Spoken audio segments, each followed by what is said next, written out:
हर हर महादेव। आज हम बात करेंगे केदारनाथ धाम की। केदारनाथ धाम एक बहुत ही खूबसूरत धाम है। वहाँ की रोचक कहानियां हैं, जहाँ पर पांडवों को मुक्ति प्राप्त हुई थी। केदारनाथ धाम भारत के उत्तराखंड राज्य के गढ़वाल मंडल के रुद्रप्रयाग जिले में स्थित एक नगर है।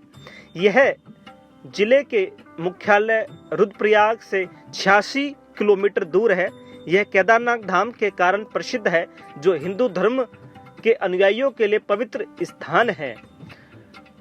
यह स्थित केदारनाथ मंदिर का शिवलिंग 12 ज्योतिर्लिंगों में से एक है और हिंदू धर्म के 4 धाम और 5 केदार में गिना जाता है।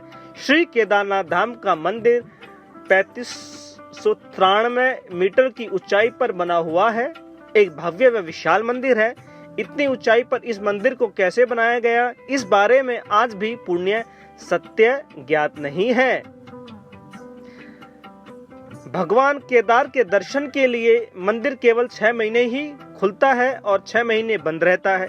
यह मंदिर वैशाख के बाद खोला जाता है और दीपावली के बाद पड़ाव को बंद कर दिया जाता है।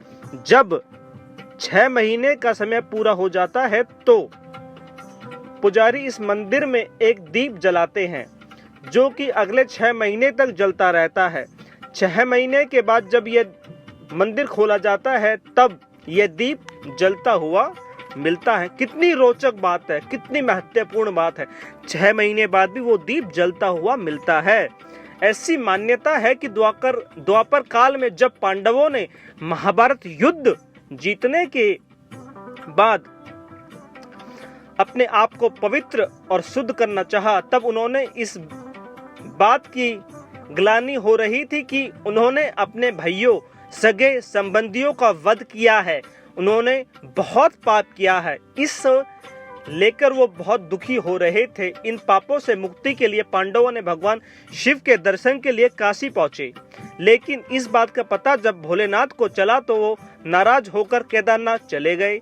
फिर पांडव भी भोलेनाथ के पीछे पीछे केदारनाथ पहुंच गए। फिर भगवान शिव ने पांडवों से बचने के लिए बैल का रूप धारण कर लिया और झुंड में शामिल हो गए।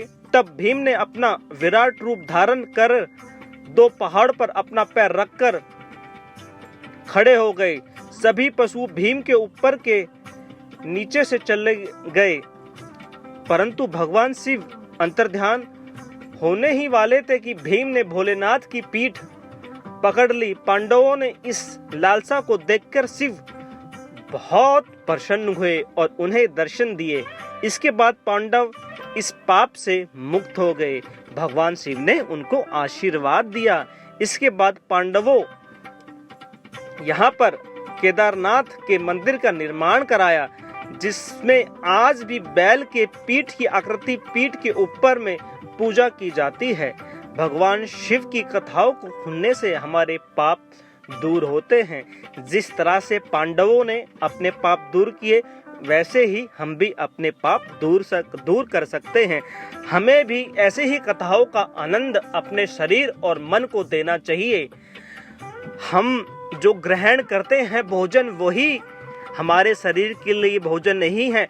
अच्छे विचार भी हमारा एक भोजन है और हमारी चित्त की वृत्ति के लिए ये कथाएं ही हमारे चित्त को निर्मल बनाती हैं। तो हमें अपने चित्त को निर्मल बनाते रहना है, ताकि हमारी सद्बुद्धि, हम अच्छी गति को प्राप्त हो सके। हमारा मन, बुद्धि, मस्तिष्क अच्छे विचारों को उत्पन्न कर सके।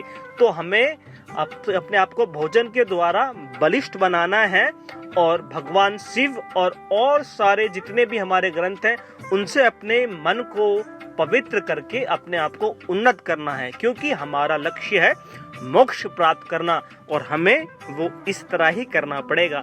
और आप सभी को कोटि कोटि वंदन। हर हर महादेव। चैनल को सब्सक्राइब और लाइक जरूर करें। मिलते हैं अगली बार। हर हर महादेव। ओम नमः शिवाय।